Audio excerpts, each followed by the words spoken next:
12મા ધોરણનું science અને commerce અને arts એ ત્રણેય જે પ્રવાહનું પરિણામ આવ્યું છે એમાં મોદી સ્કૂલના વિદ્યાર્થીઓએ ખૂબ સરસ દેખાવ કર્યો છે. 99.99 ઉપર 4 વિદ્યાર્થીઓ છે. ડાંગર શૈલેષ, વાઘેલા ઋષિ, પટેલ મિહિર અને રુચિ ધોકિયા, આ 4 વિદ્યાર્થીઓએ 99.99 PR લઈ આવ્યા છે, એટલે બોર્ડના પ્રથમ સ્થાને કહી શકાય.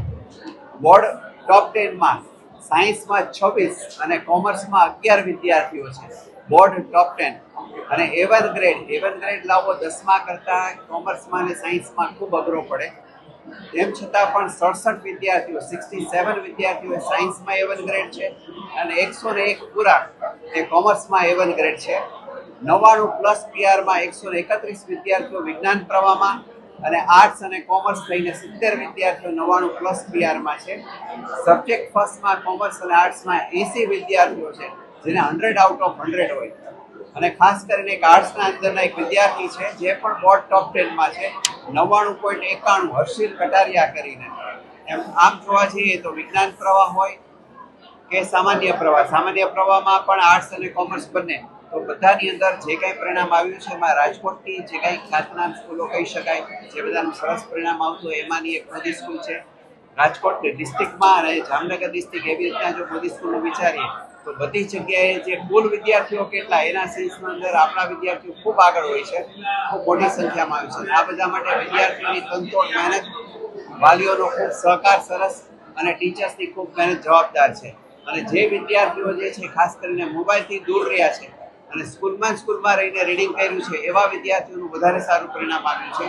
અને આ બધા પરિણામ માટે ખાસ કરીને આ વિદ્યાર્થીઓને અને એમના પેરેન્ટ્સને ખૂબ ખૂબ અભિનંદન આપું છું. બોર્ડમાં 99.98 PR સાયન્સમાં અને ઓલ ઓવર સારું રિઝલ્ટ આવ્યું છે.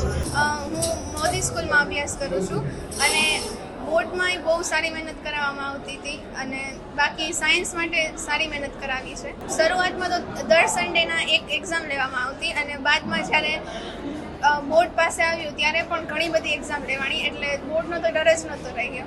માતા પિતાનો ખૂબ જ સહયોગ રહ્યો. જ્યારે ઓછા માર્ક આવે ત્યારે મોટિવેશન આપતા અને ક્યારેય મને એવી રીતે નથી કરવા દીધું કે ઓછા માર્ક આવ્યા તો હવે તારે ફાઇનલ નહીં જ આવે, માર્ક આવશે. જસ્ટ કોન્ફિડન્સ જે મને આવ્યો બોર્ડ માટે એ મારા માતા પિતા પાસેથી, અને મારા માતા પિતાએ પણ ઘણું સેક્રિફાઈસ કર્યું છે મારા PRમાં આવે એના માટે. તેઓએ કોઈ પણ બહાર જવાની ઇવેન્ટથી લઈને ક્યાંય એ લોકોએ ટાઈમ મારો વેસ્ટ નથી થવા દીધો. અહીંયા હું છું એનું કારણ મારા માતા પિતા જ છે.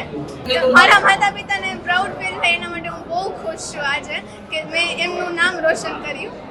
તમારા માતા પિતાનો એક ખૂબ જ હસતો ચહેરો તમારી મહેનત કરી શકે છે. આથી તમે એટલી મહેનત કરો કે તમારા માતા પિતાને તમારા ઉપર પ્રાઉડ થાય. અને જો કદાચ મહેનત કર્યા પછી પણ માર્ક ન આવે તો ઇટ્સ ઓકે, તમે મહેનત કરી છે એ તમારા માતા પિતાને ખબર હશે.